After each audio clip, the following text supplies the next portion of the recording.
lead us in the Pledge of Allegiance.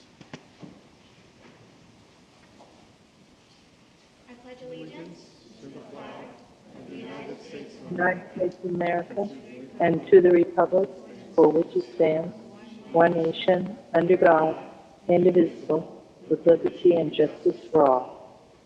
Did that kind of like a round, I guess?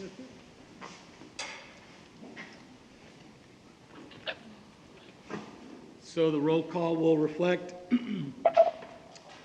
that board members are here in person or virtually, and so is all the cabinet.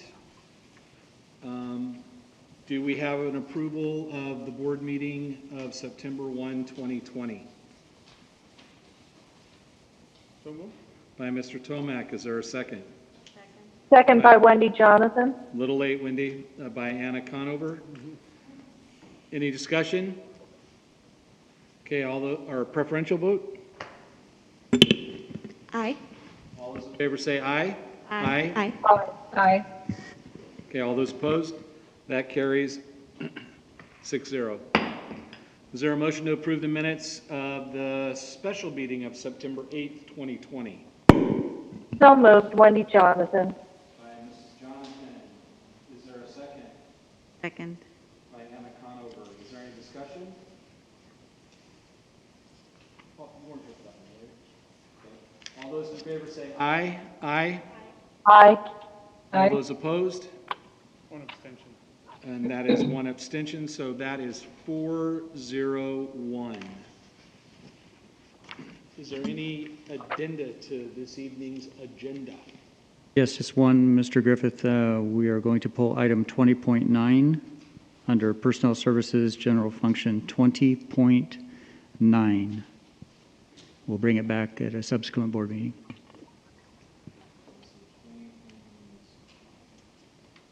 With that modification, is there a motion to approve this evening's agenda? Aye. So moved by Holly. Is there a second? Second? By Mr. Tomac. Okay, now we'll move on to community staff and student recognition. Mr. Bailey? Yes, we have a great opportunity this evening. We have someone in the audience to recognize the district, specifically facilities. Mr. Kino is going to come up, I think, and introduce our guest, and then we'll hear the recognition for the district. Thank you. Good evening, Board, Superintendent Bailey, Cabinet. I'd like to introduce to you John Rodriguez. John Rodriguez works for Keenan Associates, who helps administer our SUIT program, which is a statewide educational wrap-up program that provides a dedicated construction insurance program exclusively for school districts. So instead of going through all that and explaining it, he probably wants to, I don't want to steal his show here. Thank you. Okay, on behalf of the statewide educational wrap-up board of directors, thank you for allowing this brief presentation. The district utilized statewide educational wrap-up for the $11.4 million Indio Middle School Modernization Program. The district's strong leadership and support, primarily through Patrick Cisneros, resulted in some fantastic safety numbers. This project experienced no workers' compensation claims or no general liability claims on this project. That is quite amazing. $11.4 million. That's a lot of folks working out there, not getting hurt, and we're not damaging other people's property. That's not bad. So on behalf of the Board of Directors for the statewide educational wrap-up, I'm proud to present the Desert Sands Unified School District, their fourth Safety Award, and their fourth, and certainly I don't think it's going to be your guys' last. So congratulations to you. And I do have a plaque just to...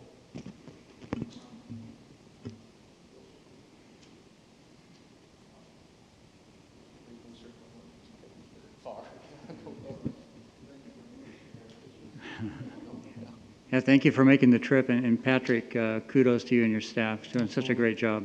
Congratulations. Thank you. Can I say a few words? Yes, please. Awesome. Speech. Thank you. Good evening, Board and Cabinet. It's a pleasure to be before you tonight. None of this would be possible without great leadership as on the ground at the site. So I do want to acknowledge Mr. Jacob Barrios, who's our facilities project manager, and also the construction management team which is Ledesma Meyer, and we have Joseph Ledesma here in person today. So I want to thank you and your team, which is Tim Ledesma and Brock Mendenhall, who are on the site day-to-day, boots on the ground, and making sure that our project is running smoothly and safely. So couldn't do it without a team effort, and thank you for the board support and cabinet support to make these projects successful, and believing in us to deliver high-quality facilities for our students and community. Thank you.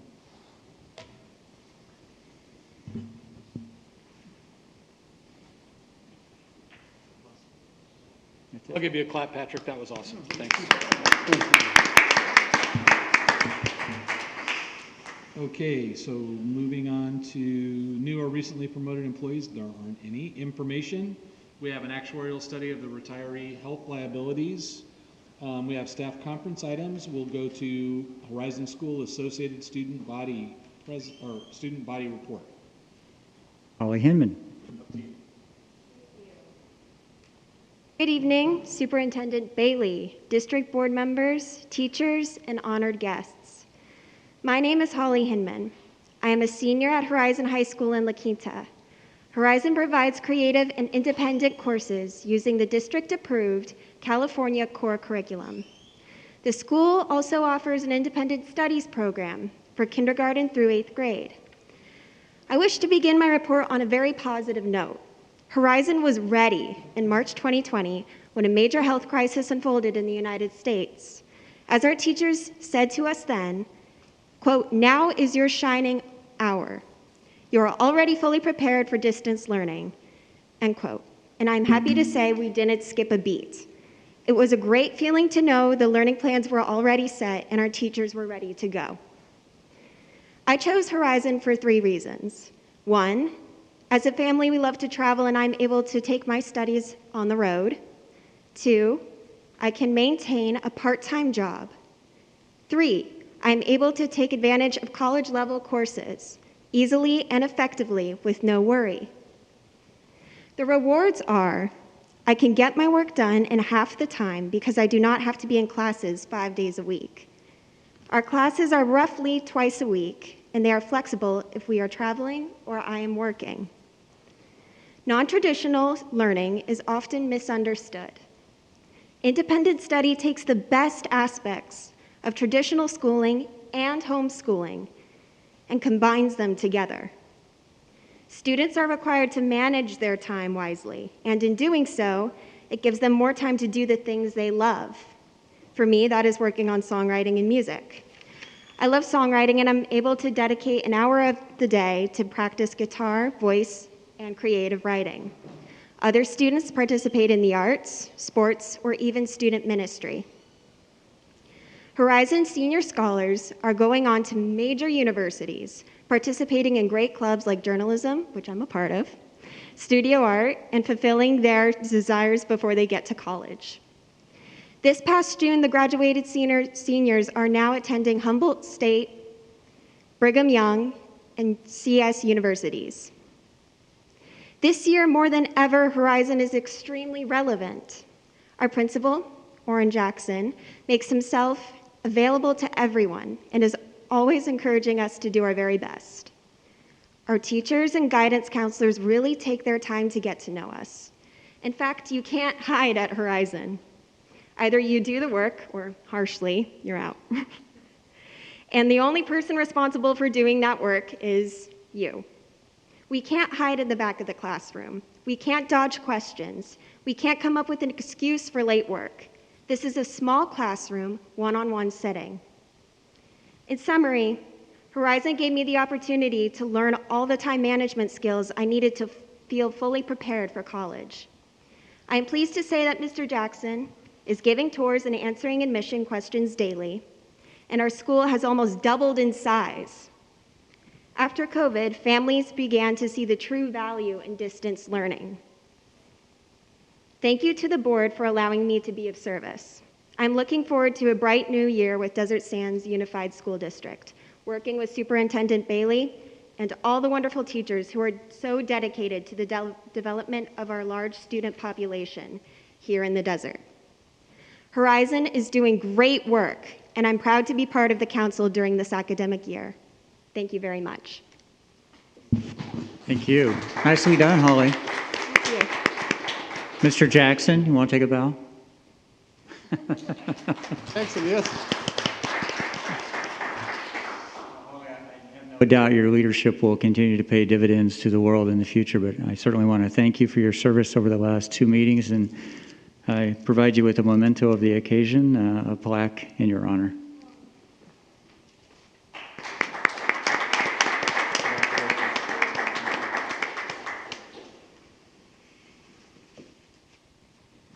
Okay, now we'll go on to the 2020-2021 Learning Continuity and Attendance Plan. Very much. We are going to have the presentation this evening by our new LCAP coordinator, Kristen Wood, and she'll be delivering the presentation. That was a fantastic presentation. It's hard to follow that. All right, good evening. Tonight we are going to discuss the process, procedures, requirements, timelines, and the categories of the Learning Continuity and Attendance Plan. The LCFF, or Local Control Funding Formula, is California's school funding law and a way for schools to focus on student success. It requires school districts to involve stakeholders such as families, students, and community members and employees in the planning, decision-making, and developing of the Local Control and Accountability Plan, or the LCAP. Due to COVID-19 and the establishment of Senate Bill 98, the LCAP was put on hiatus for this year, but plans to be back in the year 21-22. So in its place for the 2021 school year, we have the LCP, the Learning Continuity and Attendance Plan. So here's a little background information on the Learning Continuity and Attendance Plan. Governor Newsom's approval of SB 98 in June made several key changes to our accountability requirements, and included in these changes was the establishment of the LCP. The LCP is a key part to the overall budget package for K-12 education that seeks to address the funding stability for schools while providing information at the local level for how student learning will be addressed during COVID-19. The plan memorializes the planning process already underway for the 2021 school year and is intended to balance the needs of all stakeholders while both streamlining engagement and condensing several pre-existing plans. In particular, it was important to combine one, the intent behind Executive Order N5620, published in April 2020, which envisioned an off-cycle for the LCAP due in December 15th, and two, the ongoing need for local educational agencies to formally plan to return to school in the midst of uncertainty without requiring two plans. During the consultation and stakeholder feedback process, LEAs shall solicit recommendation and comments regarding specific actions and expenditures proposed to be included in the plan, provide the opportunity to submit written comments regarding specific actions and expenditures proposed to be included in the plan, present the LCP to the parent and district advisory committees for review and comment, include efforts to reach pupils, families, educators, and other stakeholders who do not have internet access or speak languages other than English. Our next slide will discuss the purpose of the plan. The plan includes descriptions of the following: addressing gaps in learning, conducting meaningful stakeholder engagement, maintaining transparency, addressing the needs of unduplicated pupils, students with unique needs, and students experiencing homelessness, providing access to necessary devices and connectivity for distance learning, providing resources and supports to address student, staff, mental health, social emotional well-being, and continue to provide school meals for students. On August 1st, the California Department of Education posted the LCP template. Tonight at this board meeting, we are presenting our plan for review and comment by members of the public in anticipation with moving forward with the approval hearing of the plan at a special meeting on September 24th so that we can meet the requirement of adopting the plan before September 30th. After the plan is adopted, it must be submitted to Riverside County within 5 days. From there, the reviewing authorities have until October 30th to provide their recommendations. During our stakeholder meetings, we ask participants to think about and share positive experiences they've had with distance learning. Here are some of their comments. We can celebrate the grit educators are demonstrating considering all the challenges they face. The social and emotional learning of students are being focused on. Many shy students are getting opportunities to participate in class learning, and we appreciate the communication with technology team for the assistance with troubleshooting technology concerns, and nutrition services have done an amazing job. We appreciate that students have access to meals until December, and that schedules for meal pickup have been adjusted. Although traditional community events have ceased, we have been committed to collaborate with all stakeholders. Virtual town hall meetings, a fixed board agenda item regarding COVID-19 response updates, and school planning events were held in an effort to inform the community and to solicit input regarding the reopening of schools. Listed here are a variety of the times we have collaborated with our stakeholders. For example, on June 1st, after the June 30th Board of Education study, a thought exchange survey was conducted where participants were able to provide their thoughts about the learning models and rate the responses of other participants. With the August 4th Learning Model Survey, we had over 9,000 participants respond with their preference for a learning model. With a variety of our virtual advisory committee meetings, members have participated in breakout rooms and engaged in conversation that was recorded either in a Padlet, Google Form, or Google Slide activity. And we also reached out to our leadership advisors at the secondary level where they worked with our student leaders who also provided feedback from a student perspective. From the collaborative meetings and engagements listed on that previous slide, we see the summary of feedback provided by leadership students, district employees, and our parent advisory committees, such as transitioning to hybrid as soon as it's safe to do so, ensuring supports and resources for students with disabilities and our English learners, training and communication for staff and families on available mental health, considering more accessible meal distribution times, and increasing support for teachers in the hybrid model in the form of technology and training. The feedback then influenced the development of the LCP and how the district would ensure learning and engagement as the school new year began.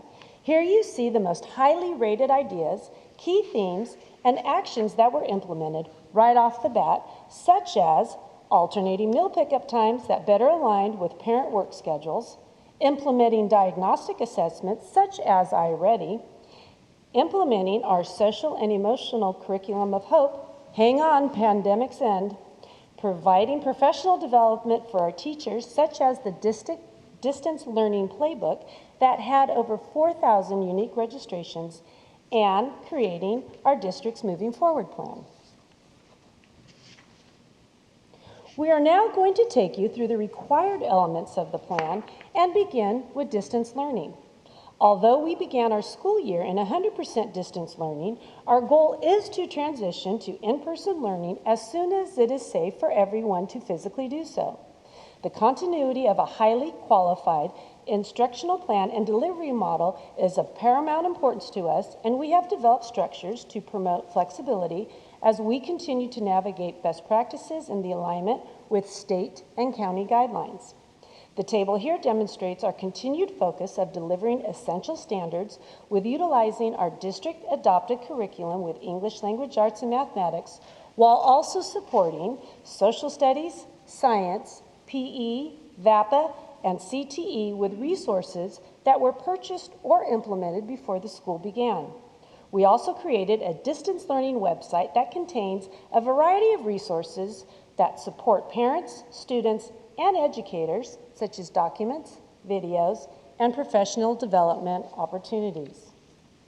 Also included in the LCP was how to ensure access to devices and connectivity, such as one-to-one Chromebooks and tablets, how to access pupil participation and progress with daily synchronous and asynchronous learning, how to address professional development for our staff, such as continuing with our MTSS supports and training, and what staff roles and responsibilities might shift due to COVID-19, such as repurposing training staff to assist with light custodial work, assist with student engagement and parent outreach, and support school sites with the front office, health room, and technology assistance.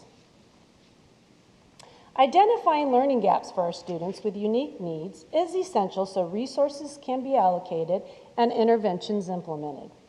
With our students with disabilities, some examples of supports that have provided include creating distance learning IEPs that align with their learning and behavior goals, purchasing of Avail, which is a new online curriculum to support our students with disabilities, and providing our deaf, hard of hearing students with second electronic devices so they can see sign language translations. For our English learners, we established a dedicated helpline with bilingual assistance, and our project facilitators are providing support with monitoring bilingual assistance and learning gaps with the EL Roadmap Teacher Toolkit. Our foster and homeless youth liaison will provide support such as monitoring access to curriculum and instruction with providing technology tools needed to access internet connection, making sure that the schedules are aligned and that there are classroom supports such as the 24-hour FEV tutoring, and assisting to problem solve any barriers that might arise with any given situations. Under the new California Blueprint for a Safer Economy, Riverside County is in Tier 1 purple and continues to wait for guidelines on being eligible to reopen in-person learning. The district created and communicated their moving forward plan and is poised to pivot to a hybrid model when it is deemed safe to do so. This includes securing additional safety equipment, splitting classes into 2 cohorts, and providing additional support to staff and students, such as purchasing the iReady platform that will not only serve as a comprehensive system of screening with utilizing their diagnostic and progress monitoring tools, but will also be utilized as an individualized online intervention platform for both reading and mathematics in grades K through 8. To mitigate and intervene with the learning loss, we'll continue with the implementation and refinement of our multi-tiered systems of supports. Teachers will continue to use frequent formative assessments, and as we've discussed in the previous slide, the platform of iReady will be utilized as an individualized online personal instructional pathway to support students who are below the 9th grade level. Schedules have been developed to include time for students to work on their personal online pathway and to be pulled into small group intervention blocks through a combination of synchronous and asynchronous daily instruction. As mentioned in the slide that addressed students with unique needs, the distance learning IEP aligned plans will articulate ways in which students with disabilities will receive supports and services and how the FEV tutoring program will be utilized for students in need of academic support. Through MTSS and the district data warehouse, additional measures of the effectiveness of the implemented student learning loss strategies will also be closely monitored. A tiered system of supports will ensure mental health and social and emotional well-being supports for our students and staff. Tier 1 supports will include daily check-ins and SEL lessons, monitoring of the PSST, and staff trainings to recognize SEL concerns and warning signs. Tier 2s and 3s include multiple avenues of support such as request for assistance through our district website, closed gap, counseling through SAP counselors, referrals to Care Solace, Ronnie's House for Hope, and Betty Ford's Children's Services. Throughout the school year, the district will closely monitor student engagement, including daily participation, student attendance, and weekly engagement. So here we see another tiered system of support that ensures students are attending class and engaging in learning. Step 1 includes direct contact by the teacher. Step 2 adds a bi-weekly check-in And step 3 includes a referral system to the district and community resources. Should the school exhaust all resources and the student's absenteeism continues, the student will then be referred for a school attendance review board hearing. Students will be provided with grab-and-go meals for parents to pick up with that newly improved family-friendly adjusted pickup schedule 2 days a week, with each pickup covering multiple days. Meals will be available to all students at no charge through December 31st.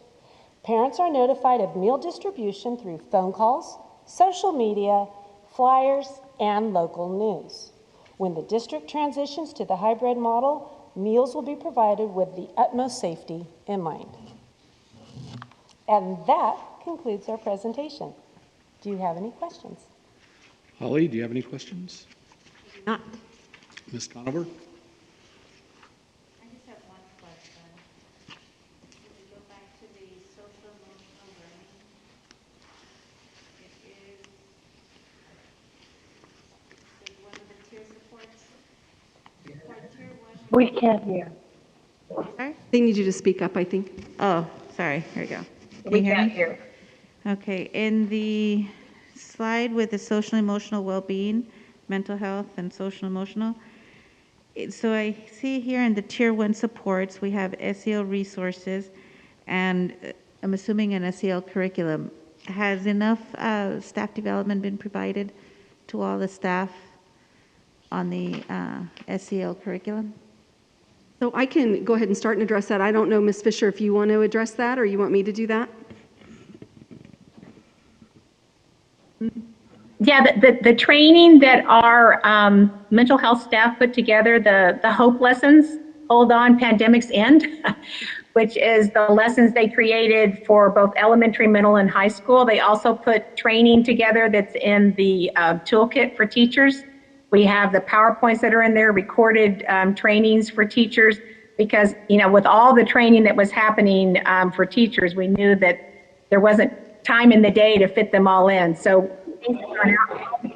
counselors, and that training is in the toolkit. And for teachers to be able to see, the lessons are pretty self-contained, and they're, you know, daily lessons that you know, the teachers should be using daily with their students, but it's all pretty contained and together.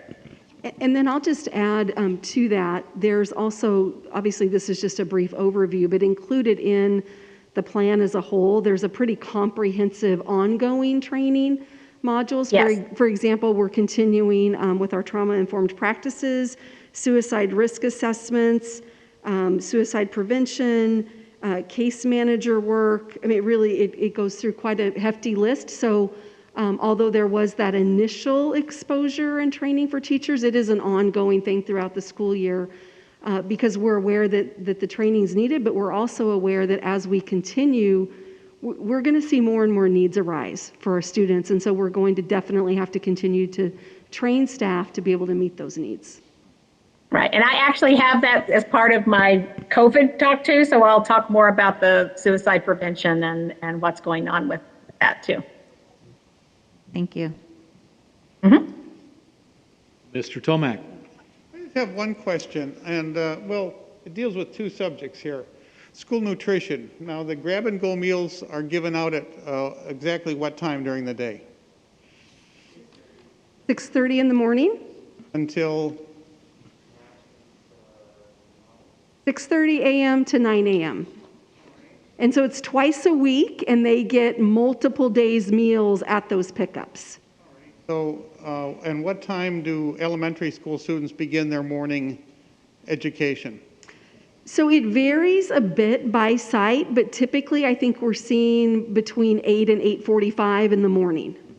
My question would be, on a given day, you can either go and get your meal, or you can get attend your class online.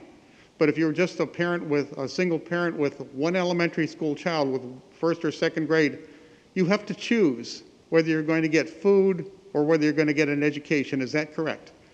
You know, actually, one of the things that Kristen mentioned in the presentation, that as we were meeting with the parent advisory groups, there was a concern that was brought forward that the distribution of the meals was too late in the morning. And so we discussed that with Mr. Aquino and his staff, and they within days pivoted to moving up to 6:30 a.m. as a start time. So based on the feedback from the parents, so they could get those meals, get things in order before the school day actually started. So that was a concern, but I believe that we have remedied that issue. Along those lines, wouldn't it be possible to have the elementary school teachers record their morning lessons so that parents could play them at a time that would be convenient to the families that are receiving the education? Certainly that is an option, and I do believe that there are some teachers that are recording them. I think what we've found with all students really, but especially with our younger students, is that immediate feedback is so vital because it's so easy, even in a face-to-face setting, to have confusion with the delivery of the instruction, and that just gets exaggerated in a virtual setting. And so having the teacher there to answer those questions on the spot seems very valuable to our students. And this is why my question is for parents that have to work during the day, that would like to work with their child in taking the lessons, why wouldn't it be allowed in each one of the classes for an elementary school child to have that recorded so that the parent, when they come home in the evening, can work one-on-one with their children on the lessons rather than trying to do it without a parent there? Yeah, I was just going to say, so there's a few answers to that. One is certainly it's not an invalid point, right? That being able to go back to those resources and look at those could be valuable, and that's certainly something that we could look into a little bit more. Additionally, though, SB 98 does require that daily live interaction piece for purposes of instruction as well as checking in to make sure the social emotional well-being. So I don't believe that we would be in compliance with SB 98 if we were to have students accessing lessons only through recordings. It would be nice to have both options available. Yes, certainly. So that you could have a lesson and maybe you didn't get it the first time through. Sure. You could play it again. Right. But right now, most students do not have that opportunity. Is that correct? I don't actually know the number of how many, like I said, I know some teachers are, but we've not taken any specific dipstick test, if you will, to determine exactly how many teachers are doing that. Possible. Could get a survey and see how many are actually being recorded out of all 29,000 students that we have here. How many of those classes that we take are recorded and how many are just one shot? I hope you're here, but if you're not, well, you've missed the lesson and there's no way for you to make it up again. Great. Thank you very much. Welcome. This is Jonathan. You know, I think that Mr. Tomac made some cogent point, you know, because as far as academics, this distance learning, not all students are can adjust to this distance learning. It's easy for them. I know for me, sometimes it's really difficult to be in these meetings and being focused 100% all the time. So I understand how the students might feel, and being able to have that as a recording, I think, as Mr. Tomac said, would be a great option. With regards to the meals, I know some districts are actually using school buses to deliver meals to bus stops and others. I mean, we thought of doing, using our buses, utilizing them in that manner. So maybe someone doesn't have to drive all the way to the school, that they can just go down the street and pick it up at the bus stop at a certain time. Have we thought about doing that? Is it possible? Yes, we discussed that. Now that has never been our delivery method. And from what I understand, I contacted Palm Springs to see if they would continue to do that. They're no longer doing it at the bus stops. So we originally had it at 10 sites. To increase the availability, we shifted that to all sites, provided universal meals through the waiver process with CDE. That way we could provide it at no cost to students. And I was going to address this under my COVID update. But we're also going to be supplying, starting in October, meals for the weekends as well. So instead of it being a 5-day meal program for breakfast and lunch, we will be providing Monday, Tuesday, Wednesday meals on Monday, and Thursday, Friday, Saturday, and Sunday meals on Wednesday. So that's to help fight food insecurities for our families in Desert Sands. In addition to that, we are exploring other options with a supper program for an afternoon distribution. So it's hard for us to kind of cross between offering meals in the morning and in the afternoon, because if we do that, we have to implement an accountability process so we can make sure that families aren't picking up meals at both times and upping on that. So it's kind of a catch-22. A lot of families like the ability where they're not having to be asked for the students' names and they come forth because for whatever tracking purposes. So we're looking at an option to provide supper in the afternoon, which is a different program, which will also help the district support the food services program and families of the community.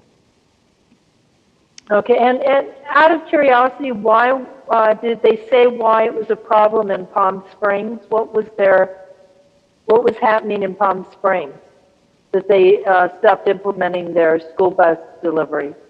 I don't really know, and I probably don't want to comment on district operations that I'm not familiar with, but from what I understand, they're no longer providing it at the bus stops.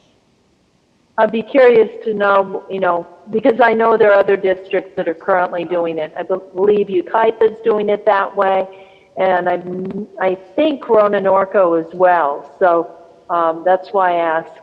Okay, thank you very much for the presentation. Mrs. Porras, do you have any questions?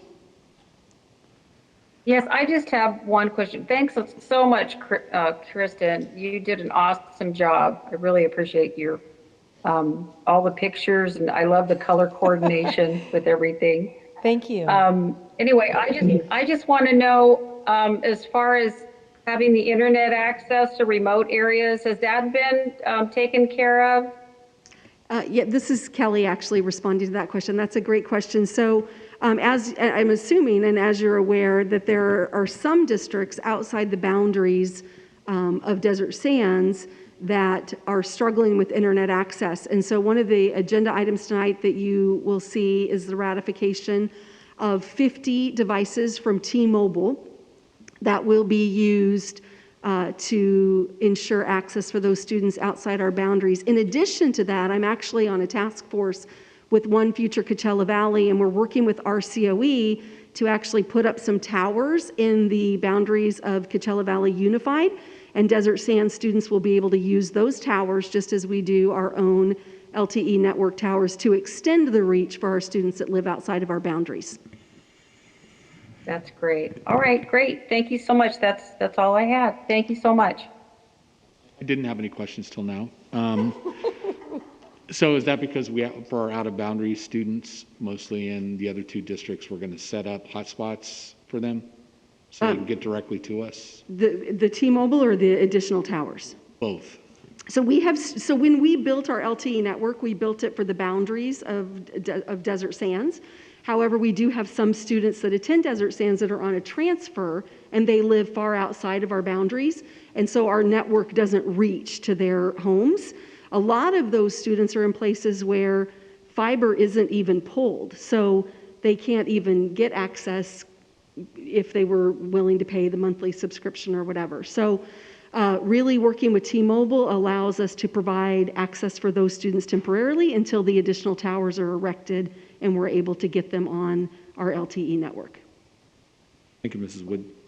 You're welcome. Do we still have students from Desert Center coming yet? I don't know the answer to that. I wonder if Ms. Fisher might know that. I couldn't hear the question. Can you repeat it? Do we still have students that are coming from Desert Center and points east of that? Yes, we do.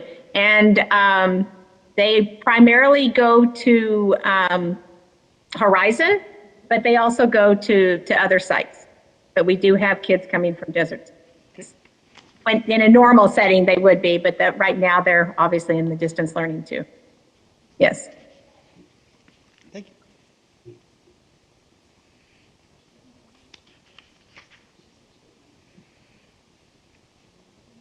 Okay.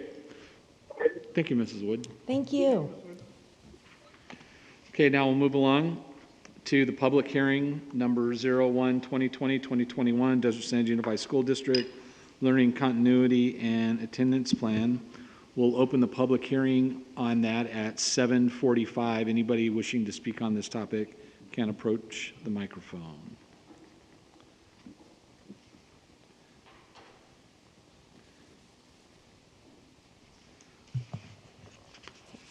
Good evening, Trina Gonzalez-Alisi, DSTA President. I wasn't going to speak, but from the comments that Mr. Tomac made, I would encourage the board members to visit classrooms, just like you normally would when the schools are open. Work with administration, work with anybody to get Zoom link invitations, and you would be welcomed into the classroom so you can actually see what is occurring and the quality of instruction that's being delivered and get your questions answered. I know that teachers, they are doing the very, very best that they can, and I know that they have thought of recording their lessons so that students that can't access it during the day can go back and watch it. Realize that we only started live with students on August 19th, so we're a little bit farther behind other districts as far as being familiar with the technology, as far as figuring out how to keep it secure. It's trial and error, and so you learn from your mistakes. And I know that teachers have kind of switched to doing like a webinar type interaction where you still get questions from the students, you're still doing it live, but then being able to record it without recording students, because that was an issue also, and being able to deliver those lessons.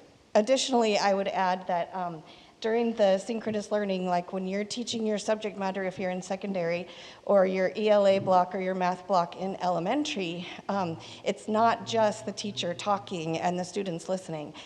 There are resources that they post on Google Classroom that have videos that you can go to for YouTube, or other practices. There's a ton of resources out there right now. So there's other practices that support what the teacher taught during that lesson. So the student is not just, as you mentioned, Mr. Tomac, just too bad, so sad you missed the lesson, now you got to try to do the homework on your own without getting any instruction. But I would really encourage the board to maybe visit some virtual classrooms like you would when the school classrooms are open, and you would be welcome to do that. So thank you. Any other public comment on this topic? Okay, we'll close the public hearing at 7:47. Moving on to section 15, COVID-19 response update. Mr. Bailey? Yes, sir. Thank you. Not a whole lot of news to share other than we're anxiously watching the monitoring data as our businesses. As you know, on August 31st, the monitoring system changed to a color-coded tier system. Tier 1 is the purple category, which is most risk, and that's where we've been in Riverside County for quite some time. Tier 2 is substantial, that's the red category. Tier 3, moderate, and then, of course, Tier 4 is the minimal. So minimal obviously is the better of all those categories. Just recently, it was reported that Riverside County has dipped into the red zone a little bit, which is favorable news. But we have to stay there. We have to show steady progress and stability within the red zone for some time, a period of 14 days at least, before we could consider additional opportunities in school districts, additional opportunities in the business community. So with that said, we will continue to monitor and also coordinate with additional or collaborate with other school districts to that regard. So with that, each division, as has been past practice, will give an update in their area of responsibility. We'll begin with Business Services, Jordan Aquino.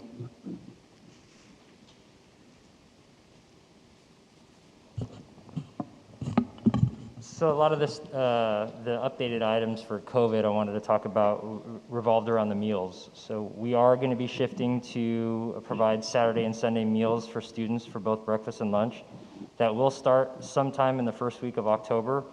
It requires us to ready our vendors for supply. So while they gear up for that and we gear up for the distribution, that will begin in October.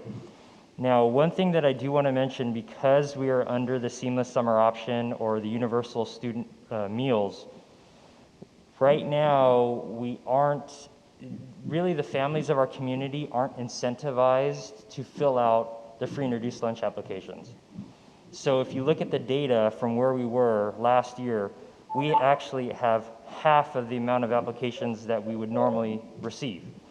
The problem with that is our unduplicated pupil count, which our free and reduced lunch applications is a major component of that, dictates how much funding we receive from the state. So if we don't receive those applications from the families, ultimately what will happen is our funding overall for LCFF will suffer over the next couple of years.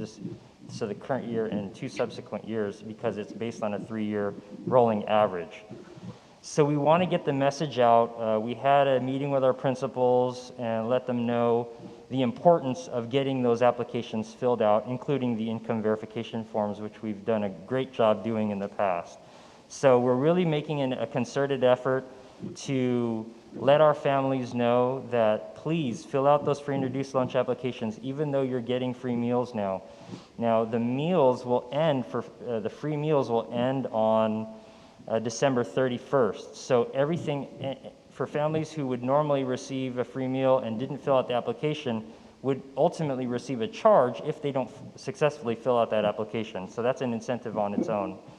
One thing I do want to mention is that public education, including the school nutrition program, is not a public benefit covered under the public charge rule that would impact a child's or family member's immigration status. So if that is a concern for families for purposes of immigration, receiving meals under the school nutrition program is not a public benefit. So, well, excuse me, it is a public benefit, but it is not a public charge. So please, again, I guess I'm pleading, we really need those applications filled out for the free and reduced and for the income verification for all of our schools. And that is my COVID update. Bree, have we thought about giving the applications out when we're passing out the meals?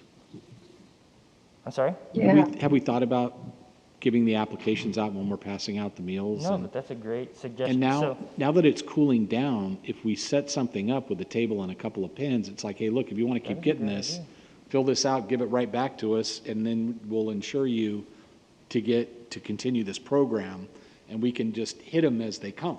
Yeah, that's a good suggestion. So I'm just throwing it out there. Yeah, absolutely. Yeah. You want me to Thank you. volunteer too? That's a great idea. I need you to watch the front of my office. Thank you. Thanks. All right, next up is Dr. Kelly Mae Balmer, Education Services. Okay, so one of our biggest COVID updates was the presentation that you heard earlier this evening. Educational Services, along with departments all over the district and an enormous amount of parent input and staff input went together to create that plan to really make sure that we're meeting the needs of our students and our families during this time. In addition to that, I've shared over the last couple of updates that Ed Services has been hosting some parent meetings. Going the Distance Together is what they have entitled them. And we hosted our third one just recently, and this time we focused on technology training for the littles, understanding that our elementary school students need a little bit extra help and a little bit extra support, and their parents as well, to help them to navigate through the technology. So that was addressed during that last parent meeting. And then in addition to that, there were a lot of questions around attendance and how that's working in distance learning. And so Laura Fisher and her staff were there to address those questions and help clarify attendance in the distance learning environment for our community. So that was our latest Going the Distance Together meeting. And then in addition to that, we have had, I don't know if any of you have seen Classroom Conversations that Sean Webb hosts as the Director of Community Engagement and the Educational Foundation. So we had him come and train all of our principals on how to use the platform that he uses when he delivers those community updates.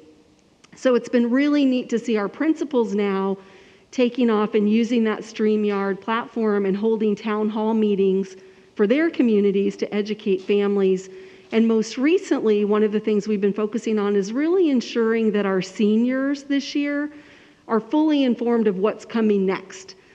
Because they're entering into that senior year, and there's obviously and understandably a lot of anxiety surrounding when do I need to have my applications in? When do I need to get stuff done? And so our schools have started hosting meetings to inform those seniors of what they need to expect and what kind of timeline they need to be on.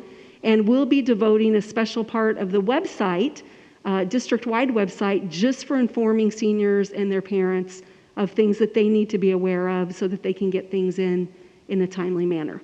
And that's my update. Thank you, Dr. Vollmer. Next, Personnel Services, Dr. Donna Salazar.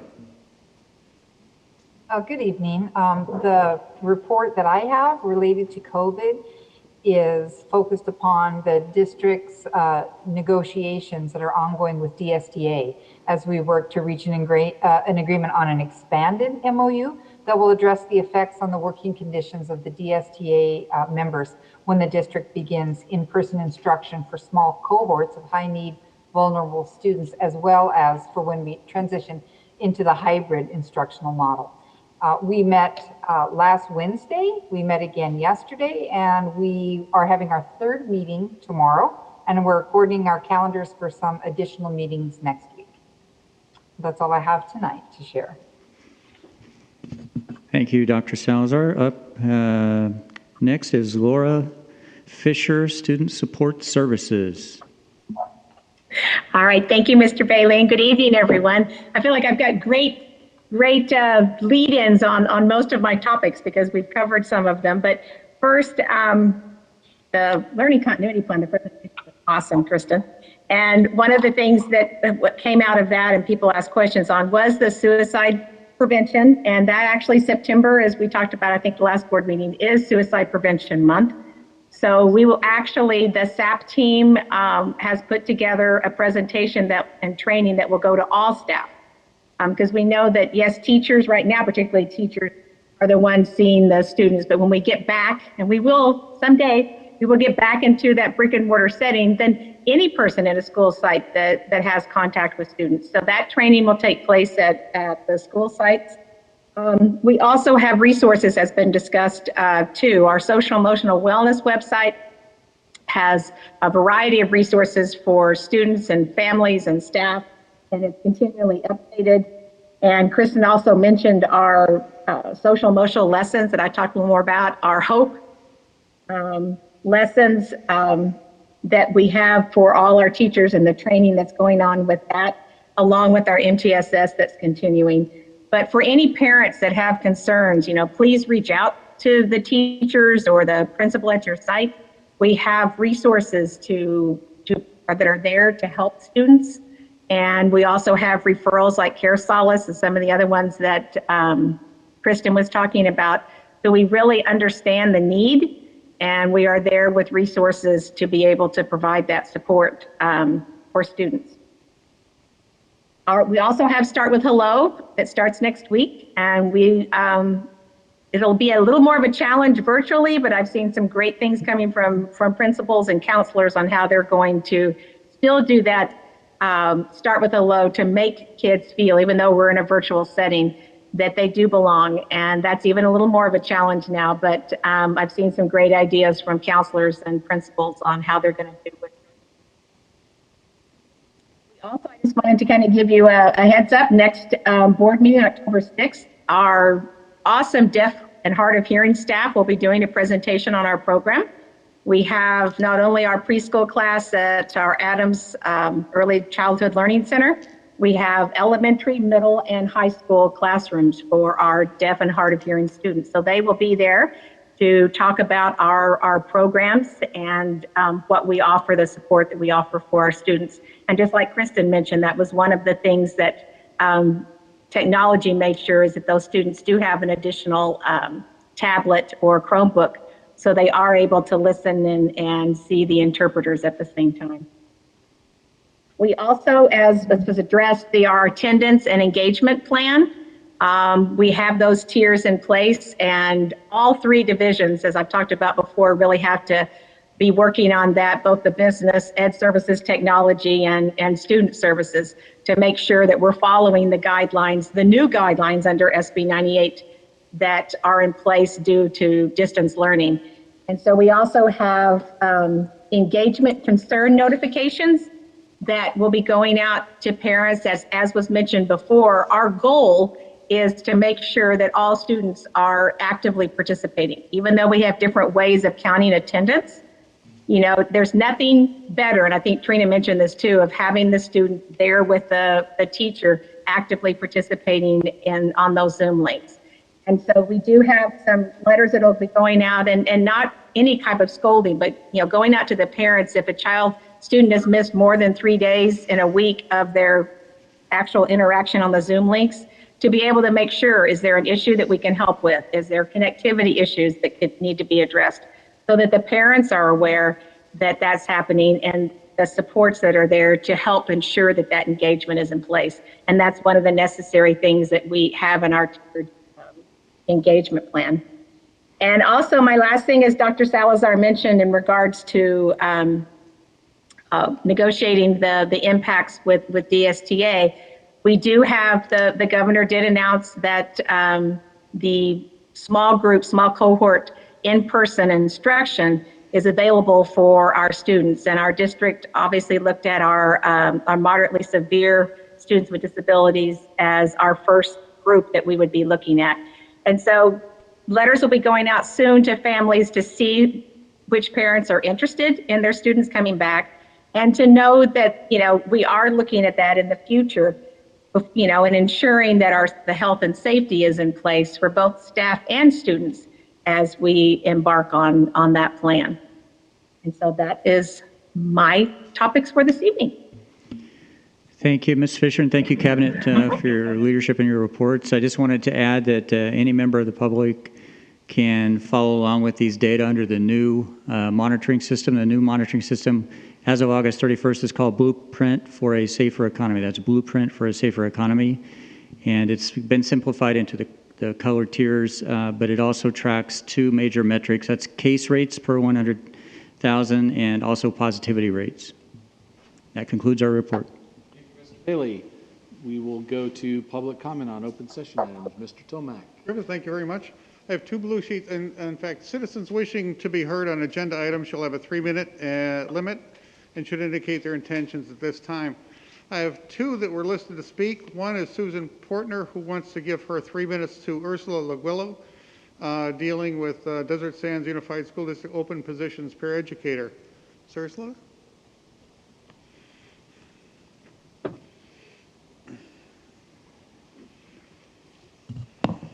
Good evening.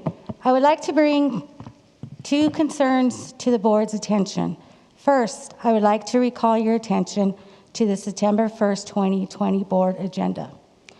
In section 20.1, a new classified management job was recently created, Expanded Learning Program Supervisor.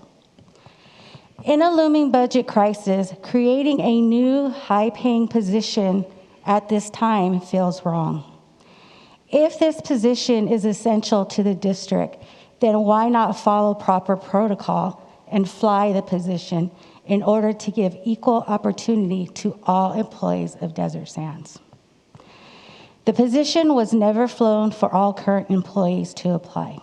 I ask, where is the morale for advancement in Desert Sands for current employees if jobs are being created and equal opportunity is being denied? My second concern is a lack of respect for all paraeducators and the essential work we do to service our students and teachers. Many principals have given paraeducators the option to work from home, and I'd personally like to thank my principal, Dr. Martinez, for allowing that, and others who are required to report to work on campus with no students, no teachers. It is frustrating to hear that many paraeducators need to pay for childcare when they could be at home servicing the students of Desert Sands and monitoring their own children just like the teachers.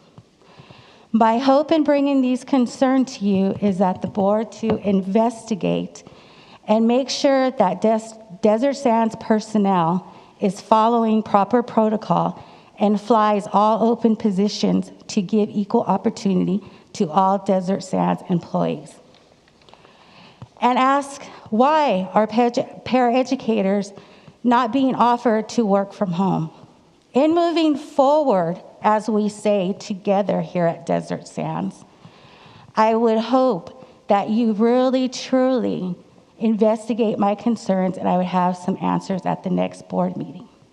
One more thing, I would like to see more training for the paraeducators that work hand in hand with the teachers and the students. Thank you.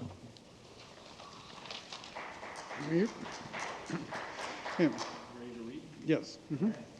In addition, we have 7 individuals, all our students here within Desert Sands Unified School District have public comments they would like to have read aloud. So I will begin with first of 7. First one is named by Emily Lovano. Good evening to all the school board members and administration. My name is Emily Lovano. My pronouns are she and her. I am currently a junior at Palm Desert High School, and I'm currently here on behalf of Diversify Our Narrative as the district leader for the DSUSD chapter. And our Instagram Twitter handle is @DiversifyOurNarrativeDSUSD. In light of recent events, we have decided to organize, mobilize, and activate in the face of racial injustice.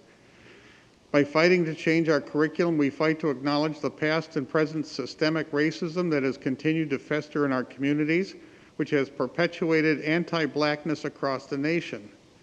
One of the core foundations of a student's mindset is shaped through the educational process.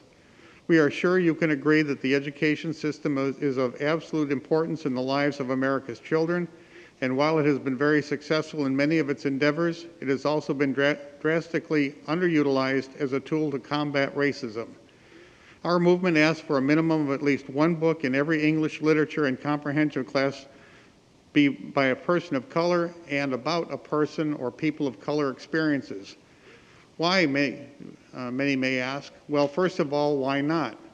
This is something that is prevalent in our community, and the BIPOC deserve representation when the ethnic diversity index of our school district is 27. We are a very diverse school district that deserves representation instead of learning about racism from a white perspective.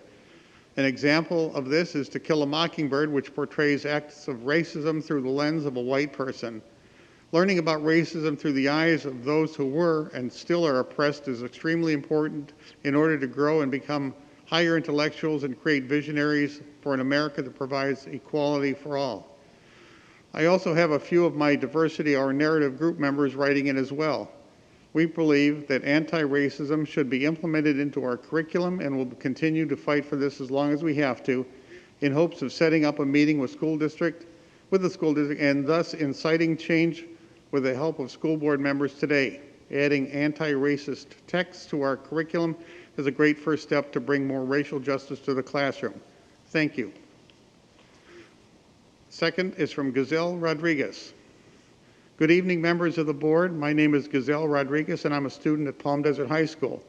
I'm submitting a comment not only as a student in our district, but as a member of Diversify Our Narrative.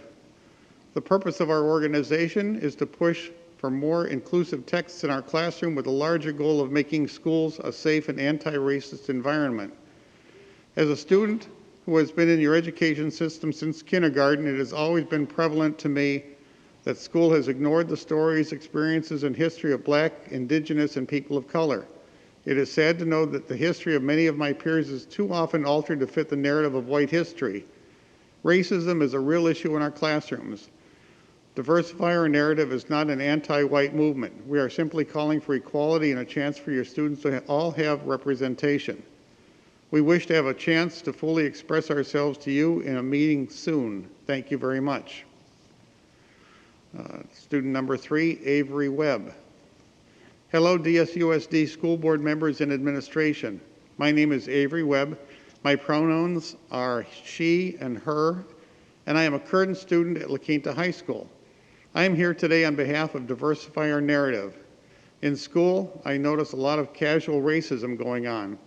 For example, a couple of years ago, when the N-word pass meme was popular, I heard plenty of non-black students using that slur. And even though the meme has since died down, those same kids are still using it and other slurs, and the staff never seems to notice or care. Another connected thing are casual racist jokes that students make, either towards specific BIPOC students or in general. This is precisely why we need to diversify our narrative. Adding anti-racist text to our curriculum is a great first step to bring more racial justice to the classroom. Number 4 is Jessica Ayala. Hello, Mrs. Porras and school board members and administration. My name is Jessica Ayala, and my pronouns are she and her, and I'm a current student at Indio High School. I'm here on behalf of Diversify Our Narrative. During my 8 years in this district, I have noticed microaggressions toward many groups of people. For example, students say the N-word with no remorse about the meaning of the word. Countless of stereotypes are used. This is why we need to diversify our narrative. Educating students on the problems of these actions would help to make a safer environment for BIPOC students. Adding anti-racist text to our curriculum is a great first step to bring more racial awareness to the classroom. And number 5 is from Tristan Johnson. Good afternoon, school board members and administration. My name is Tristan Johnson, and I'm currently attending Palm Desert High School. I am here on behalf of Diversify Our Narrative. Throughout my 12 years in the district, microaggressions have become almost common in the school environment, as I have had the displeasure of witnessing students throw racial slurs with no thought of what they really mean and how they can damage or hurt other students. To experience racial microaggressions is something I will never understand or experience firsthand, but I want to make sure my school is a safe environment for students that attend it, and Diversify Our Narrative is a great first step to achieving that goal. Anti-racist novels and other texts will help bring racial justice and awareness to the classrooms to not only create a better social environment on campus, but mold a more aware generation on the negative impacts of racial injustice. Number 6 is Lulu Rector. Hi, Mrs. Porras and school board members and administration. My name is Lulu Rector. My pronouns are she and her, and I'm a current student at Palm Desert High School. I'm here today on behalf of Diversify Our Narrative. I've been a student in Desert Sands Unified School District for 10 years. I am tired of seeing anti-racist texts and BIPOC authors excluded from school curriculum. I have only ever been assigned a single book regarding racism. I was told from the perspective of a white family and written by it was told from the perspective of a white family and written by a white author. We cannot truly learn to be against racial discrimination unless we read about it from those who experienced it. We need to diversify in our narrative. We need to diversify our narrative. And number 7, Melanie Quintana Reyna. Hello, school board members and administration. My name is Melanie Quintana Reyna. My pronouns are she and her. I am a sophomore at Palm Desert High School. I am writing this not just as a Desert Sands Unified School District student, but also on behalf of Diversify Our Narrative. I and many others believe that it is time to take the initiative and fight for an equal education with an equal inclusion in our history and English literature classes, and that is what we are aiming to do. As a woman of color, I have experienced discrimination and witnessed it more times than I can count on my hands. We have had enough and believe that expanding our school curriculum to include Black, Indigenous, and other peoples of color can and will change this and how people treat others, especially within Desert Sands Unified School District. This is our goal as a chapter, and we will push until the goal is met and change is made. And that concludes comments. Thank you, Mr. Griffith. All right, thank you, Mr. Tomac. Now go on to board and superintendent comments, and we will start with Holly. Thank you for your very informative reports. That's it. I want to thank Holly for her very eloquent report. That was very nicely reported. Thank you, Ms. Woods. And I do want to congratulate Patrick, Mr. Aquino, the whole group that makes this a safe place to be.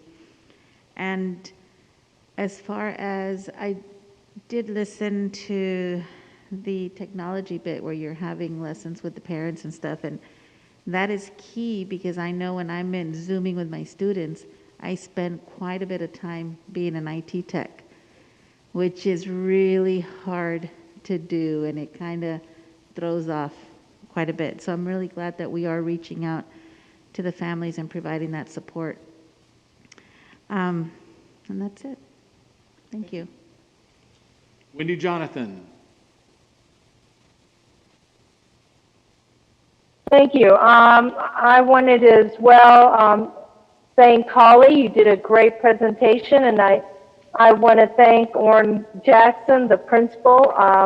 It doesn't surprise me that you didn't miss a beat. You have been working on that kind of technology and that delivery for a long time, and I would expect nothing less. You have stellar teachers as well.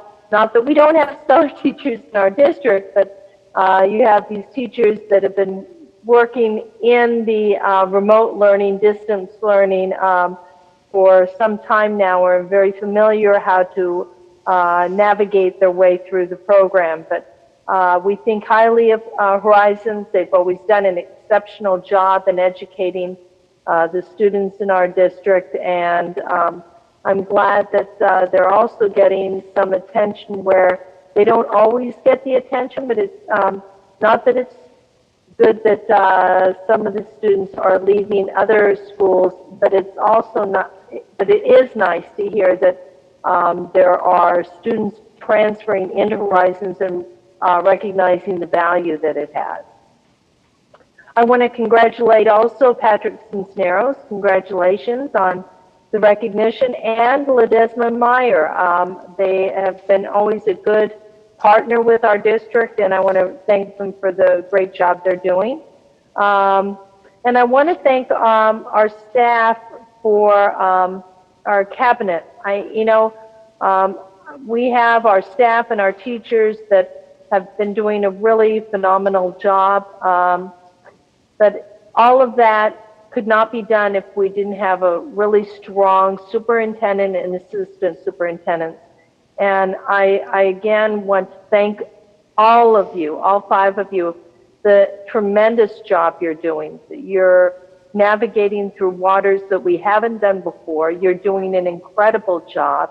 And I couldn't be more proud to be part of this district and have the cabinet that we have. So thank you so much for all you've done, and thank you again for your presentation. Mr. Tomac. Thank you very much. One thing I'd like to add also for Holly for the nice comments of Horizon, with the distance learning that has taken the forefront of education across the country, the students at Horizon and the faculty there didn't miss a beat. And that goes as well for Amistad as well. I was there on the first day of school this year with Mr. Gustafson, or Dr. Gustafson, I guess it is.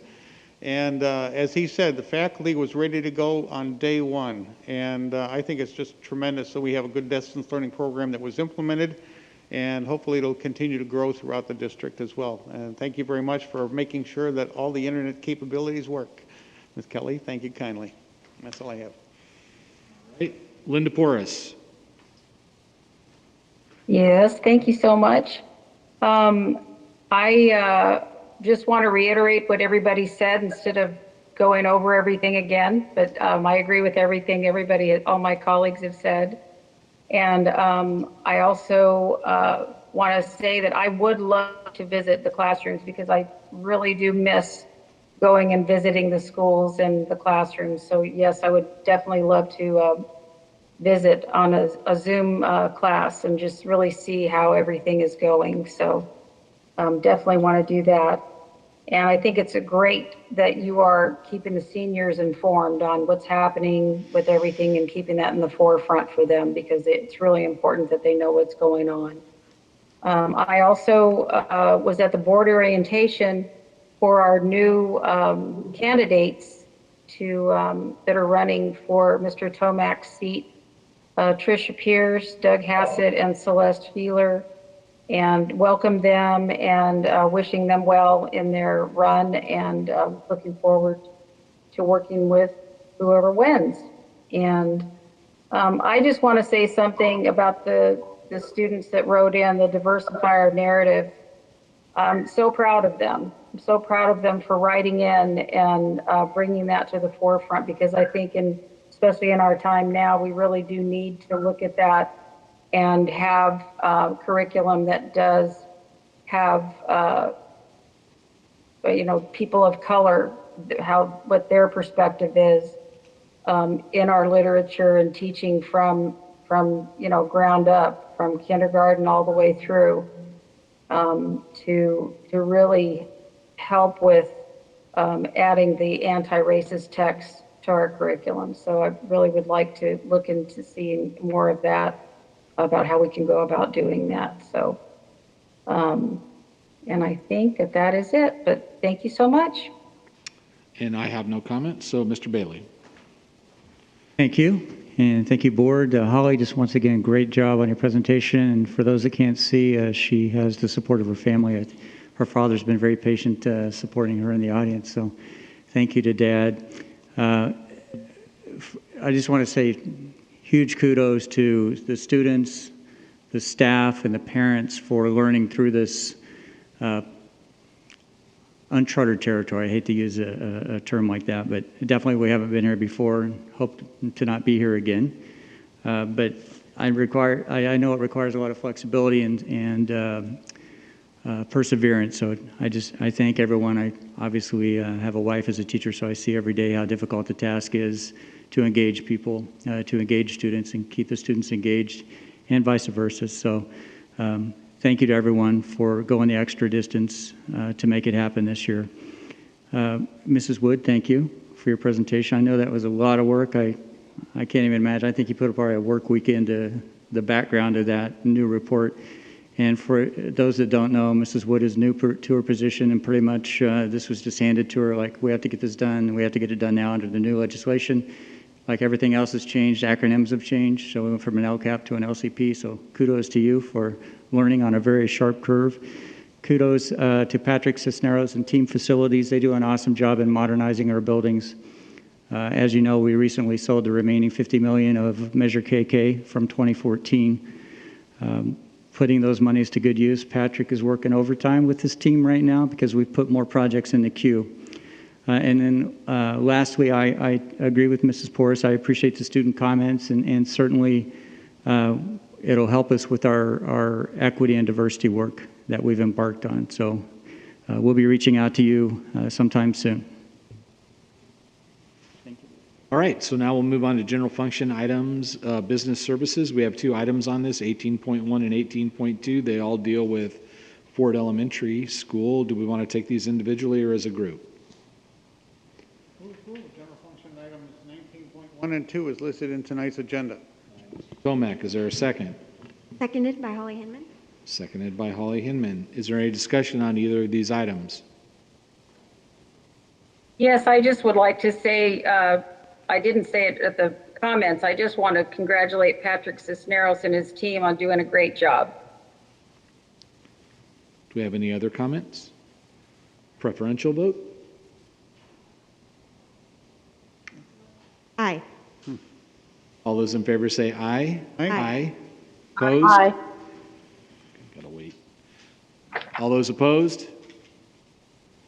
Okay, that carries 6-0. General function, section 19, we have two items here, 19.1 and 19, right? We did 18. I'm sorry. All right. We have 19.1 and 19.2, accepting a grant and the first reading of a board buys policy. Do we want to take these together or individually?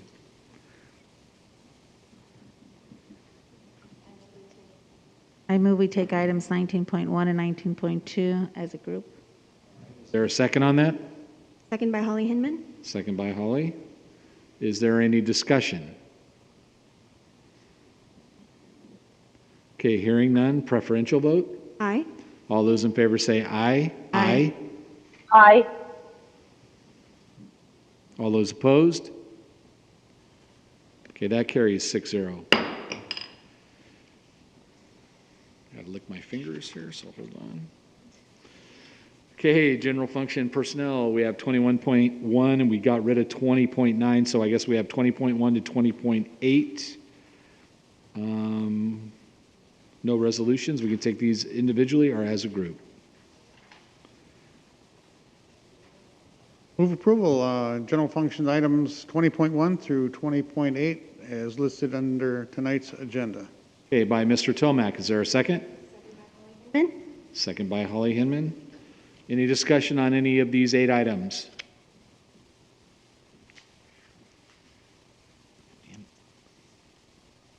Okay, hearing none. Preferential vote? Aye. All those in favor say aye. Aye. Aye. Opposed? Okay, that carries 6-0. Student support services, none. Superintendent, none. Consent items, student matters, Mr. Bailey.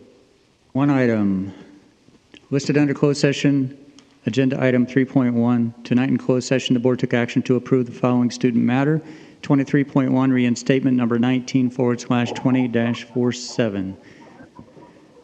This item was passed on a motion by Mr. Tomac, seconded by Mrs. Conover. Motion carried 5-0. Moving on to consent items, business services. This is 8 items, 24.1 to 24.8. Is there a motion that we take these together or individually? Will we take items 24.1 through 24.8 as a group? Yes. Is there a second? Second by Holly Hinman. Second by Holly Hinman. Is there any discussion? Yes, I would Yes, like to. I'd like to just, I'm sorry, Linda Porras. Go I ahead. just would like to say on 24.4, I just want to give kudos to Ricky in the warehouse for the destruction of records, because it's a huge job. And I just want to, do a shout out to him. And also on the award contract for the architects for the new scoreboards for La Quinta High School swimming pool and football stadium. I think that's awesome. So just wanted to say that. Okay, I'd like to also 24.8. I know as a parent of a former swimmer at Palm Desert High School, the school district has never bought them a scoreboard. The scoreboard that's on the property was put together by the parents group that we paid for. And so if we could look into maybe upgrading theirs, because I know it's broken, because I timed a swim meet last year. Other than that, any other discussion?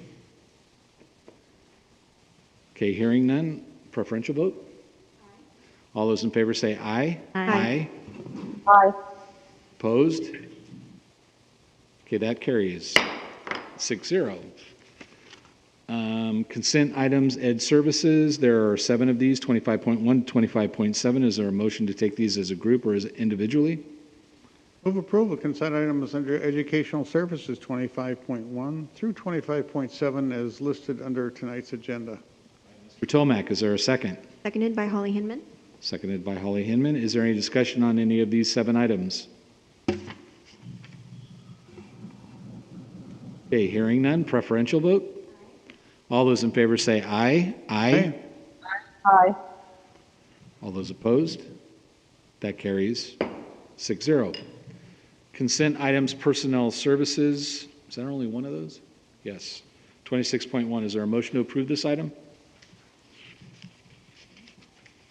So moved. Second? Second. Tomac, discussion on this item? Okay. Okay, preferential vote? Aye. All those in favor say aye. Aye. Aye. Opposed?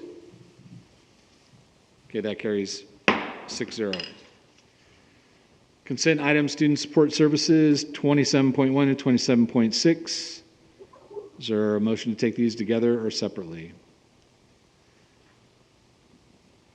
Move approval, consent items, student support services 27.1 through 27.6 as listed under tonight's agenda. Second? Seconded by Holly Hinman. Is there any discussion?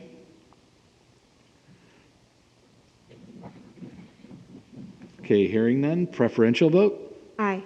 All All those in favor say aye. Aye. Aye. All those opposed? Okay, that carries 6-0. Consent items, superintendent, there are none. Personnel action items, 29.1, certificated personnel, is there a motion to approve this item? By Anna Conover, is there a second? Second? By Gary Tomac. Any discussion on these items? No retirements. Yeah, I saw that. Any other discussion? Because it's a personnel matter, so you don't get to vote. All those in favor say aye. Aye. Aye. All those opposed? That carries 5-0.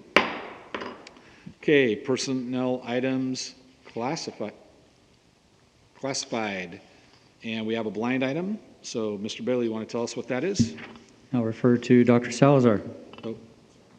Yes. There, for 30.1, under classified personnel, the agenda item number 14, personnel is pleased to recommend the appointment of Jamie Bicus as the supervisor of expanded learning programs. Thank you, Dr. Salazar. Is there any discussion on these items? Yes, sir. Mr. Tomac. I'd like to recognize 4 folks from classified that will be retiring here shortly. And first is Nicolette Stone from La Quinta High School after 7 years as a paraeducator in special ed.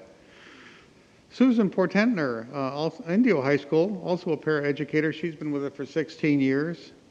Holly Polk from Palm Desert High School, an accounting technician. It's always nice to have someone get the numbers in the right boxes. And last but not least, Laura Lee. And I would really wish Laura Lee the best for the many years that recognize her as CSEA president.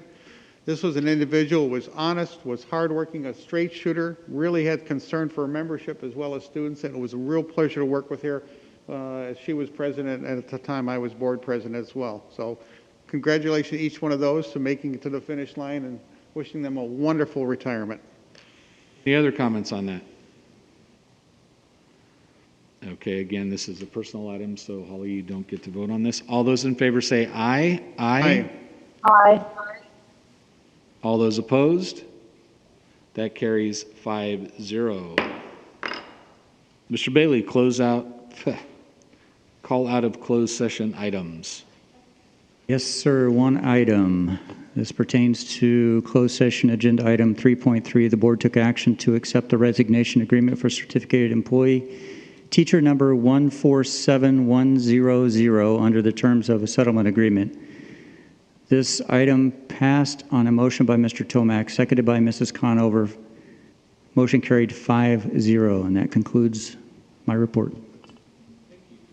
Suggestions for future agendas that receive at least 3 votes. Holly, do you have any suggestions for us? Hi, yes. At Horizon School, we'd love to see an observatory. Yes. I have one. I think that's only going to have 2. Objection, leading the witness. Thank you I very much. object. He got to you. He got to you. Imagine that. Unfortunately, that'll die because there's only 2. So, Thank you, Holly. yeah, Thank you very good, much. nice shot, though. Good going. Anna Conover. Yes, I was trying to formulate a way to say this. I know that we had asked in the past for a presentation on how we are on ethnic studies, and I'd like to see if we can get an update on that, especially since I know it's coming up where it'll be a graduation requirement, and we should try to stay. I know that we did some work over the summer on that, but it'd be nice to get an update on where we're at. Okay, absolutely. We can put that in a Friday letter for you, if you'd like. I agree. I would agree. So that's 3. And I would agree, and I want to know specifically if they dealt with the issues regarding anti-Semitism in the ethnic studies program, because it was anti-Semitic before, and that's why it didn't go through. So I'd like to know what kind of changes or adaptations they made. Okay. All right. Anna, done? Oh, yes. That's it? Thank you. Mr. Tomac? No, sir. No. Wendy Jonathan? Nope. Was that a no? Okay. I said no. Okay, all right. I have none. President Porras? I have none, thank you. Okay, do we have any announcements? We have no announcements. Are we reconvening to closed session? We are not. We are not. Convening to closed session. So we will adjourn the September 15th, 2020 board meeting at 8:35. Thank you. Bye. Bye.